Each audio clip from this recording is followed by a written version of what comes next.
இனிய தமிழ் நெஞ்சங்களே, இதயம் கனிந்த வணக்கங்கள். ஒரு வேலை செய்வதுன்னு சொன்னால் ஒரு வேலைக்குள்ள 10 வேலை உள்ளுக்குள்ளே இருக்கும். ஒரு திருமணமே செய்கிறோன்னு வச்சுங்க. திருமணத்தில் உணவு ஏற்பாடு, வரவேற்பு, பிறகு கலை நிகழ்ச்சிகள், மேடை அலங்காரம், நூற்றுக்கணக்கான வேலை இருக்கும். ஒரு புத்திசாலியாக இருக்கிறவங்க என்ன பண்ணுவாங்க, நீங்கள் இதை பார்த்துக்கோங்க, நீங்கள் இதை பார்த்துக்குங்க, நீங்கள் இதை பார்த்துக்கோங்க, நண்பர்கள், உறவினர்கள், நம்மகிட்ட வேலை பார்க்குறவங்க அவங்ககிட்ட ஒப்படைச்சிட்டு நிம்மதியாக இருப்பாங்க. அந்த கல்யாணத்தில் பார்த்தா மாப்பிள்ளையை விட அழகாக இருப்பாங்க. யார்? அந்த கல்யாணத்தை நடத்துகிறவங்க சந்தோஷமாக இருப்பாங்க. சில பேர் அப்படி கிடையாது. எல்லாத்தையும் தங்கிட்டே வச்சுக்கிட்டு வரவு செலவு, பணம், கார் சாவி, அப்புறம் அந்த எல்லாம் என்னை தவிர வேறு யார்கிட்டையும் போகக்கூடாது, எல்லாமே எங்கிட்ட தான் இருக்கணும் அப்படின்னு தன் கையிலேயே வச்சுக்கிட்டு படாத பாடுபடுவாங்க. ஒரு சிறந்த தலைவன், ஒரு மிகச்சிறந்த மனிதன் எப்படி இருக்கணும் அப்படின்னா டிஸ்ட்ரிபியூஷன் ஆஃப் லேபர், அதாவது வேலைகளை பகிர்ந்து கொடுக்கறதுக்கு பழகணும். கொடுக்கும்போது எப்படி கொடுக்கணும்? யார்கிட்ட வேணாலும் எந்த வேலையும் கொடுத்துடலாம, அப்படி கொடுக்கக்கூடாது. இவற்றை இந்த வேலையை ஒப்படைக்கலாம், அவர்கிட்ட அந்த வேலையை ஒப்படைக்கலாம். ஏன் அவங்க அதில் ரொம்ப கெட்டிக்காரங்க அப்படின்னு பார்த்து பார்த்து அந்த வேலையை கொடுக்கணும். இப்போ ஸ்பேனர்னு ஒன்று இருக்குது, இந்த நட்டெல்லாம் கழட்டுறதுக்காக பயன்படுத்துவாங்க. அதுக்கு ஒவ்வொரு வாய் இருக்குது, 6, 7, 8, 9ன்னு.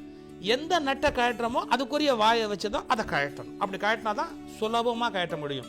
இத்தனோண்டு வாய் உள்ள எடுத்துக்கிட்டு பெரிய பேனரை கழட்ட போனோம்னா ரொம்ப கஷ்டத்தில் போய் முடியும். அதனால் எந்த வேலையை எப்படி செய்யணுங்கிற அந்த நுட்பம் தெரிஞ்சு நாம் செய்யணும். இப்போ அதுக்கு ஒரு அழகான கதை பாருங்களேன். இதனால் இவன் முடிக்கும் என்று ஆய்ந்து அதனை அவன் கண்விடல்.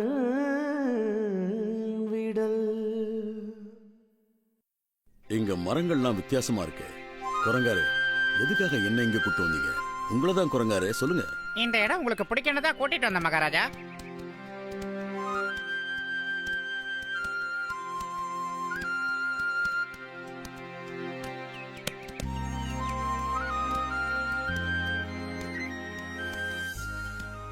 நம்ம காட்டை விட இந்த இடம் உண்மையிலேயே நல்லா இருக்கு.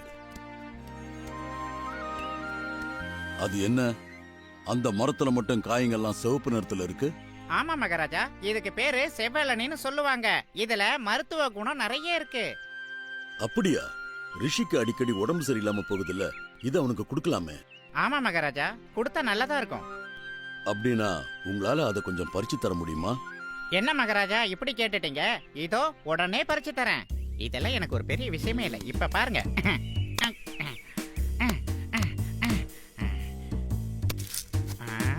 மகாராஜா, கொஞ்சம் நகர்ந்து நினைக்குங்க, உங்க மண்டை மேல இந்த காய் விழுந்துற போகுது.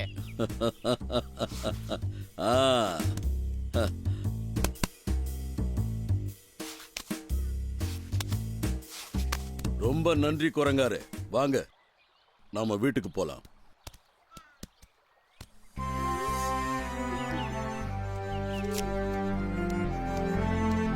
என்ன ரிஷி, இங்க என்ன பண்ணிக்கிட்டு இருக்க?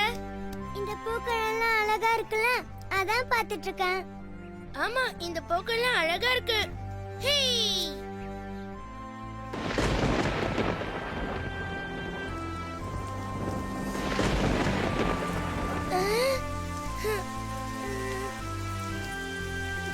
ரிஷி, மழை வருது. சீக்கிரமா அந்த இடத்துல போய் ஒதுங்கிக்கலாம்.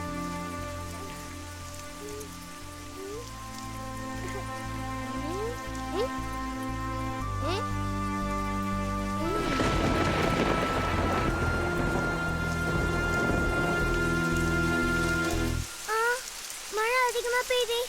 சீக்கிரம் வீட்டுக்கு போகணும், அப்பா திட்டுவாரு.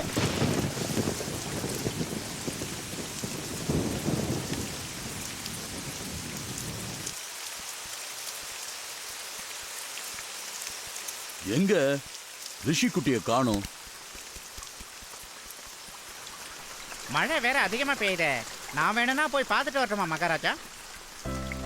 இதோ ரிஷி வந்தாச்சே.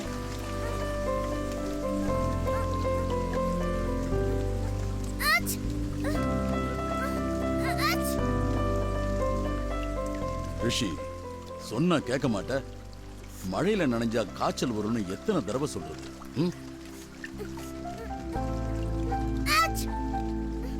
ஆ, உடம்பு என்னமா சுடுது. காய்ச்சல் வந்துருச்சு போல இருக்க. மழையில ஆடாதன்னு எத்தனை தடவை சொன்னாலும் கேட்க மாட்டேன். இப்ப பாரு, காய்ச்சல்ல உடம்பு என்னமா கொதிக்குது. மகாராஜா, இது சாதாரண ஜலதோஷம் தான். கொஞ்சம் பச்சளை சாறு கொடுத்தா போதும், எல்லாம் சரியா போயிடும். ரிஷி, நீ உள்ள போ.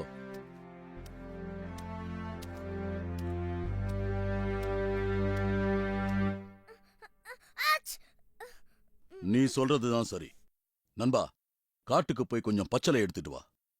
ஏதோ ஒரு நொடியில வந்துடுறேன். குரங்கார, வழியில கரடியார பார்த்தா கொஞ்சம் வீட்டுக்கு வந்துட்டு போக சொல்லு. ஆகட்டும் மகாராஜா.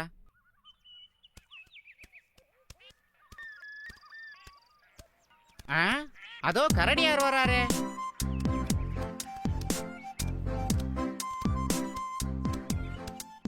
வாங்க கரடியாரே, மகாராஜா உங்களை ரொம்ப அவசரமா கூப்பிட்டாரே. உடனே போய் என்னன்னு கேளுங்க.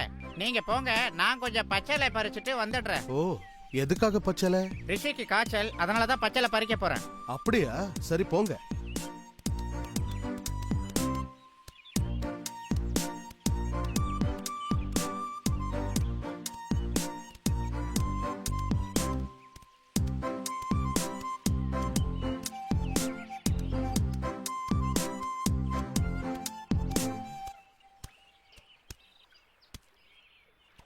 வணக்கம் மகாராஜா. வணக்கம். வாங்க கரடியாரே. தேன் எடுக்க மலைக்கு போய்கிட்டு இருந்தேன். நீங்க கூப்பிட்டதா குரங்கார் சொன்னாரு. என்ன விஷயம் அரசே? வாங்க நண்பரே. குழந்தைக்கு உடம்பு சரியில்லை, பச்சளை சாறு கொடுக்கணும். கொஞ்சம் கொம்பு தேனு வேணும். அதுக்காக தான் உங்களை இங்க வர சொன்னேன். ஓ, அதனால என்ன, இப்பவே கொண்டு வரேன்.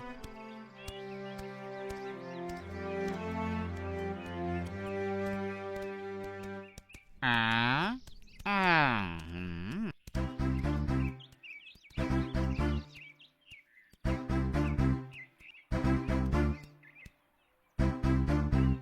எதுக்காக கரடியார வர சொன்னீங்க மகாராஜா? குழந்தைக்கு மருந்து கொடுக்க தேன் வேணும்ல, அதுக்காக தான். ஏன் என்கிட்ட சொன்னா நான் கொண்டு வர மாட்டேனா? என்ன மகாராஜா நீங்க? உங்களுக்கு சேவை செய்யறதுக்காக தான் நான் இருக்கேன். கரடி கிட்ட சொல்லி என்ன ரொம்ப அவமானப்படுத்திட்டீங்களே. அடட, இதுக்கு போய் கோச்சிக்கலாமா? கரடி கிட்ட அதை கொண்டு வர சொன்னதுக்கு ஒரு காரணம் இருக்கு. ம். சரி குரங்காரு, நீங்களே போய் கொஞ்சம் தேன் எடுத்துட்டு வாங்க. இதோ ஒரு நொடியில கொண்டு வந்துடுறேன். குரங்காரு, மகாராஜா, போற வழியில முயலை பார்த்தா இங்க கொஞ்சம் வர சொல்லுங்க. அவருக்கு கொஞ்சம் வேலை இருக்கு. சரிங்க மகாராஜா.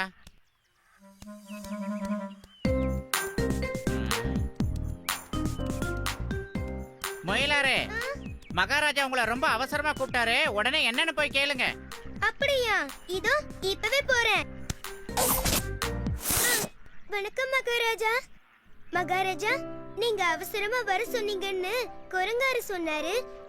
உத்தரவிடுங்கள் மகாராஜா. நான் என்ன செய்யணும்? நம்ம நண்பர் ஒருத்தருக்கு அடிப்பட்ட காயத்துல போடுறதுக்கு கொஞ்சம் பச்சளை மூலிகைகள் வேணும். அதுக்காக தான் உன்னை கூப்பிட்டேன்.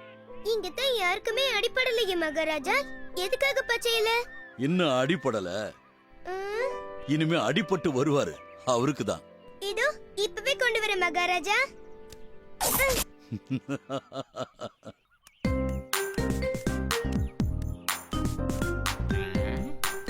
இன்னும் எவ்வளவு தூரம் நடக்கிறதுன்னு தெரியலையே.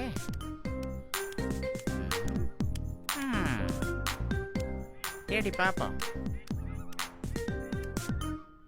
அதோ தேன் கூடு.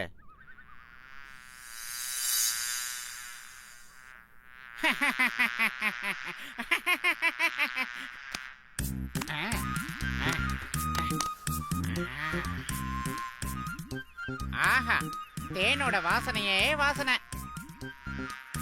இப்ப பாரு என் வித்தைய.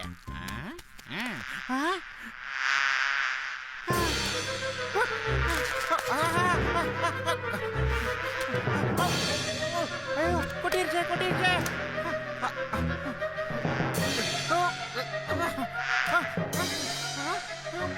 கூட்டமா வருது. என்ன பண்றது? இப்ப என்ன பண்றது? இருந்து எப்படியாவது ஓடிட வேண்டியதுதான். ஐயோ, ஐயோ. 啊 பழையபடி வருங்க.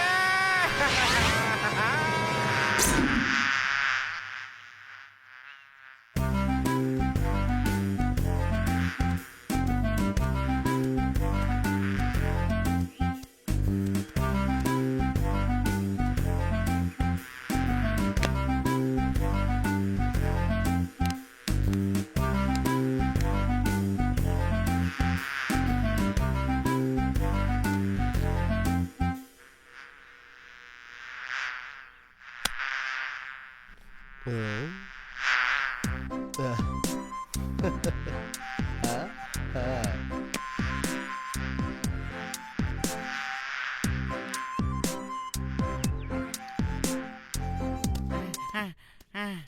அம்மா. மகாராஜா ஆ, போன காரியம் ஆ, என்னால தேன் கொண்டு வர முடியல மகாராஜா. அதெல்லாம் விடுங்க. உங்களுக்கு என்ன ஆச்சு? உடம்பெல்லாம் வீங்கி இருக்கு. ஆ, மகாராஜா தேனீக்கள் என் உடம்பு முழுதும் கொட்டிடுச்சு. நானும் மரத்துல இருந்து விழுந்துட்டேன். அரசே, வாங்க கரடியாரே. இந்தாங்க அரசே, கொம்பு தேன். இப்பதான் புழிஞ்சது. நல்ல நேரத்துக்கு அதை கொண்டு வந்தீங்க. கொடுங்க. ஐயோ, குரங்காருக்கு என்ன ஆச்சு? இப்படி உடம்பெல்லாம் காயமா இருக்கு. குரங்காருக்கு தான் அடிபட்டிருக்கா? ஆமா முயலாரே. எப்படி இவ்ளோ மோசமா அடிபட்டுச்சு? ஏன் மகாராஜா, நான் இப்பதான் உள்ள வந்தேன், அதுக்குள்ள எப்படி காயத்துக்கு மருந்து கொண்டு வராரு? அதுவா குரங்கார, நீ தேன் எடுக்க போகும்போது மருந்தையும் எடுத்துட்டு வர சொல்லிட்டேன். நீ அடிபட்டு வருவேன்னு எனக்கு தெரியும். ஆனா இந்த மாதிரி மோசமா அடிபட்டு வருவேன்னு நான் கொஞ்சம் கூட எதிர்பார்க்கல.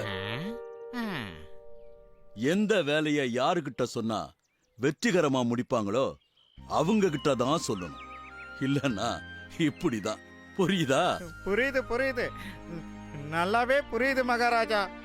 முயலாரே, பாவம் வலியால துடிக்கிறார். பச்சளைய போடுங்க.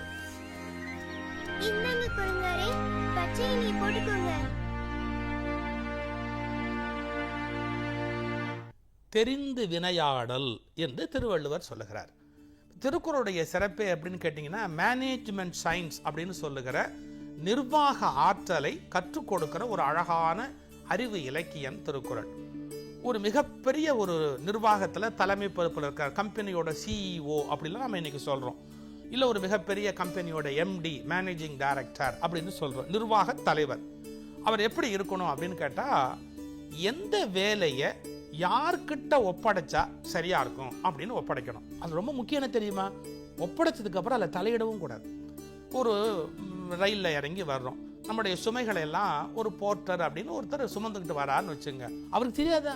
பேசாம விட்டுடணும். சில பேர் சும்மா இருக்க மாட்டாங்க. அந்த பெட்டி எப்படி வை, அது உழப்போகுது, அது கீழே உழப்போகுது. அந்த எரிச்சல்ல அவர் கீழவே போட்டுட்டு கேட்பார், இப்போ என்ன பண்ணலாங்கிற. அப்போ ஒருத்தர் ஒப்படைச்சாச்சுன்னு வச்சுங்க, நம்ம அதில் போய் மூக்கம் நுழைக்க கூடாது. சில வீட்டில் சமையல் பண்ண சொல்லிட்டு மனைவியை பாடாப்படுத்துவாங்க. இப்படி வை, அப்படி வை, இப்படி வைக்காது, அப்படி வைக்காது. அந்த மாதிரி எரிச்சல் வரும். அப்போ ஒரு காரியத்தை ஒப்படைக்கும் போது என்ன பண்ணணும்? இதனை ஒரு வேலை, இதனால், அதான் ரொம்ப முக்கியம். இவங்க இதுல கெட்டிக்காரங்க. இதனால் இவன் முடிக்கும், இவன் கண்டிப்பா செஞ்சிருவான் என்று ஆய்ந்து அதனை அவன் கண் விடல். இப்ப ராமாயணத்துல ராமன் தூது போறது அவரே போக முடியுமா? அனுமனை போயிட்டு வான்னு அனுப்புறார். எந்த வேலைக்கு யாரை அனுப்பணும் அப்படின்னு திட்டமிட்டு செய்யணும். அப்படி செய்கிற போது அந்த காரியம் தெரிந்து வினையாடல், சரியான வெற்றிகரமான ஒரு காரியமாக முடிகிறது. இதனால் இவன் முடிக்கும் என்று ஆய்ந்து அதனை அவன் கண் விடல். அழகான குறள். இதனால் இவன் முடிக்கும் என்று ஆய்ந்து அதனை அவன் கண்